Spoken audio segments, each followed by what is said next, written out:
calculation for new growth revenues. For all of the years covered by the financial forecast, we're anticipating a leveling off of the amount of money that the town receives in new growth. And that's due, as you know, to a cooling off in the real estate and home construction markets. So that the regular new growth has been level funded for the period covered by the forecast, with the exception of additional tax revenues which will be generated as a result of the Berry Center project coming online over a 3-year period.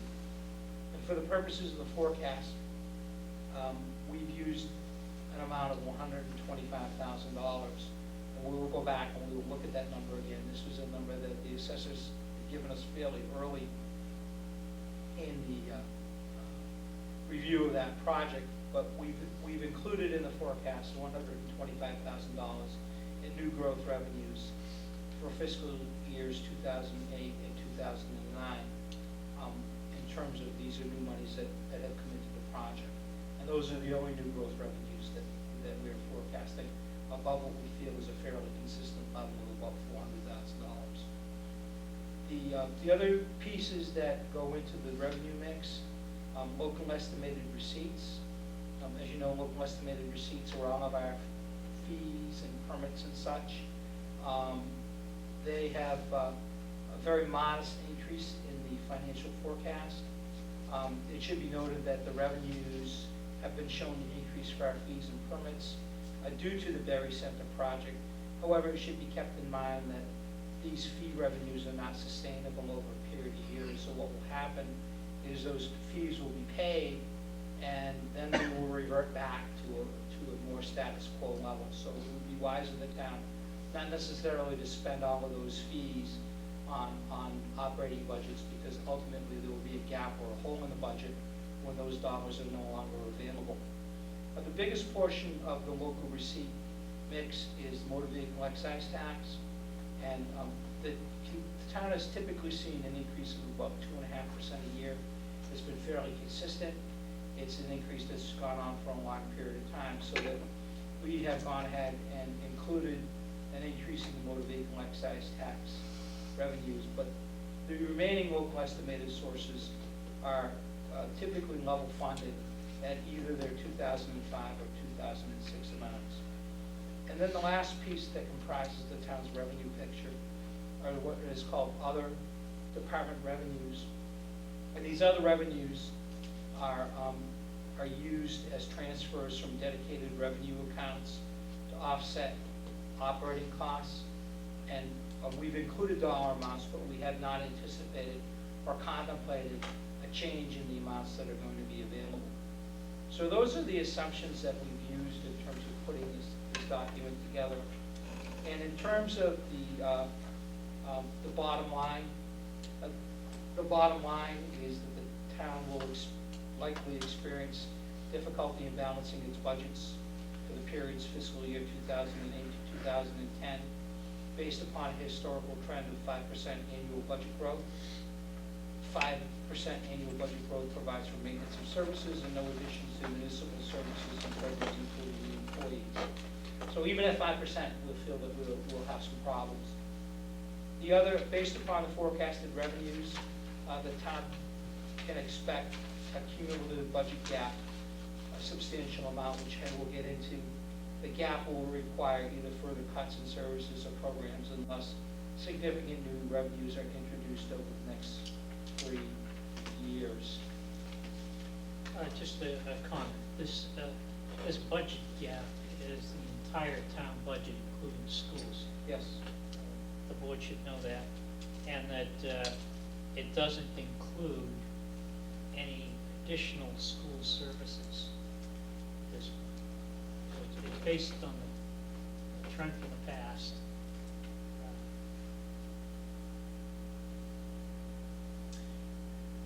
I'd like to, if you could just turn to the orange sheet.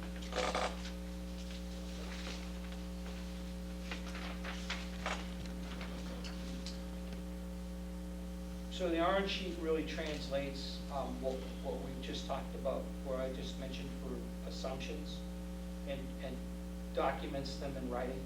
You're going to be looking at the columns that are fiscal year 2008 through 2010 projections. And you can see that the total revenues are summarized on the first two-thirds of the page. They show you any changes, they show you taxes, state aid, local receipts, and other financing sources. And if you would look at the bottom of the page indicates that the annual expenses are projected to increase at a 5% rate annually over the course of the budget period. And that the total cumulative deficit at 3 years is $4,186,334. So that's the cumulative deficit based upon, again, the assumptions that we've put forward. And I think it really gives people an understanding, or at least gave me an understanding, that revenues at the amounts that are projected will not be sufficient to sustain services going forward. And there will need, as I said, need to be some questions that are raised and solutions that are offered going into future fiscal years. The blue sheet, which is also attached, takes all of the same assumptions in their entirety. And all it simply does is it says that instead of our budgets growing at a rate of 5%, what if our budgets were to be growing at a rate of 2.5%? Sure. Excuse me. Yes, Mr. LaRose. Can I ask you a question about your fiscal year 208 projection, right?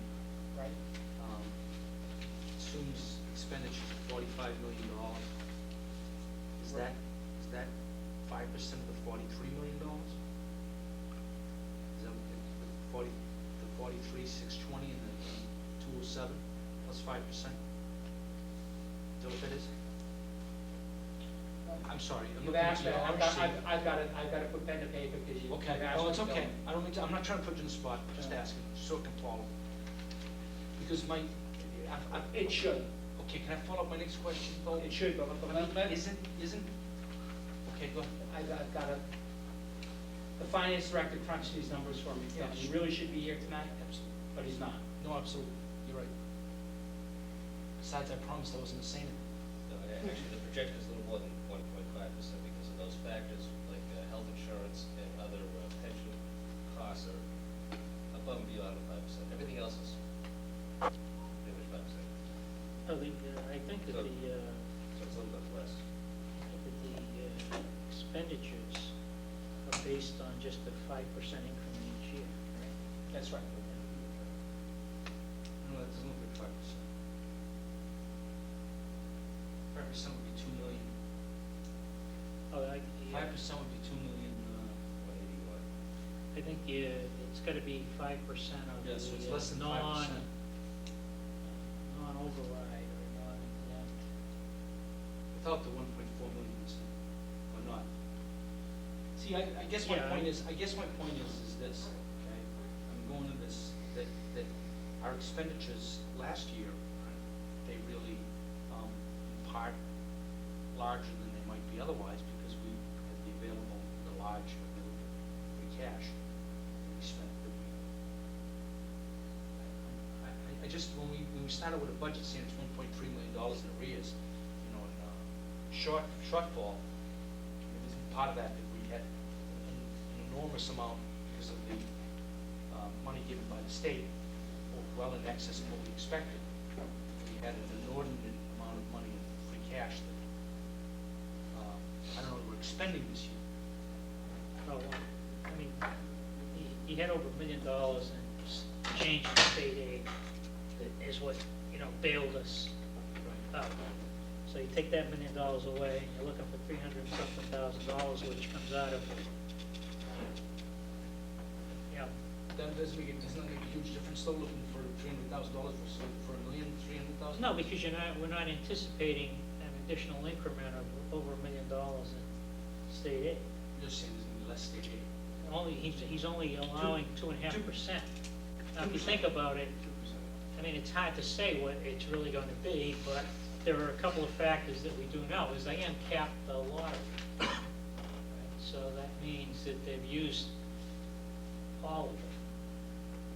So they don't have that little bit of margin or whatever to distribute. It's hard to say, No, we it's- have a whole new administration too. Absolutely, whole new administration, and revenue continues to go through the roof, it'll affect statewide. But more importantly, what I'm asking about is expenses, not about income. I'm asking if expenses, we're taking into consideration the amount of money we spent last year. If we had an inordinate amount, we might not have this year. In other words, But you gotta be careful with the free cash, because some of it was Neswick's money that we used to pay for. you know what I'm saying? I'm saying, are the expenses gonna be as high as they're set up here? That's my question. Well, one thing that Greg, I know, did, he went back to, was it 2000, right? Right. And he looked at and averaged out our growth. We have a school override in one period there where they added to their shrinking workforce over the previous years. So he averaged it all out, and it came out to be about a 5% annum growth. So this was a baseline starting point. I mean, we're a long way from, final numbers, but I think this puts some things into perspective. It says that, potentially, moving along the way we have over the past few years, that, and based on these revenue numbers, we've got a shortfall of about $1.4 million a year. Yeah.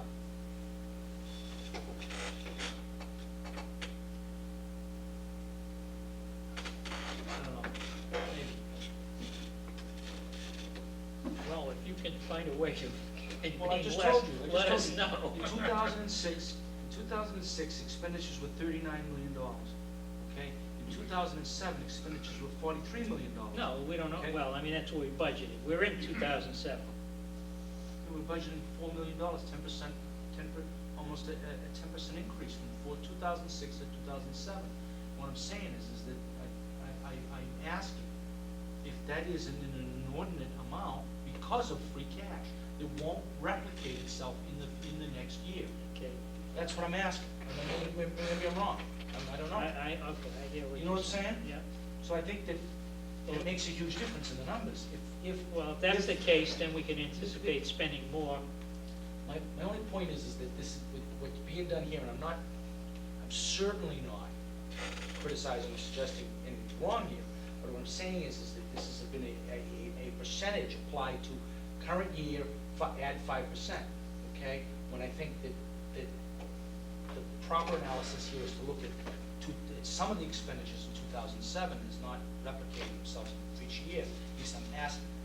Well, part of the surplus was the Neswick money Yep. that rolled back and went into here, plus what action we took at October town meeting. So that surplus goes into this budget, and does this include those changes? Does this projection include the action of October town meeting? It does. It does, okay. But the only thing I would point out, and I don't want to get, I said this is, the intent of this is to provide a summary. If you look at the difference between '06 and '07, the town assumed a tremendous amount more in exempt debt. And that shows in here as money that we spent. I'm looking at the numbers now, and, the town spent, I'm just going to do a quick calculation, because I want to just prove that there are additional expenses here, but some of these additional expenditures are due to our debt service costs going through the roof. And that flows through in why we have so much appropriated for fiscal year 2007. Right, this would be so much easier to look at. If we could take all of the exempt debt off of this sheet and put it in a separate line, separate it out. Because then, I think Phil's question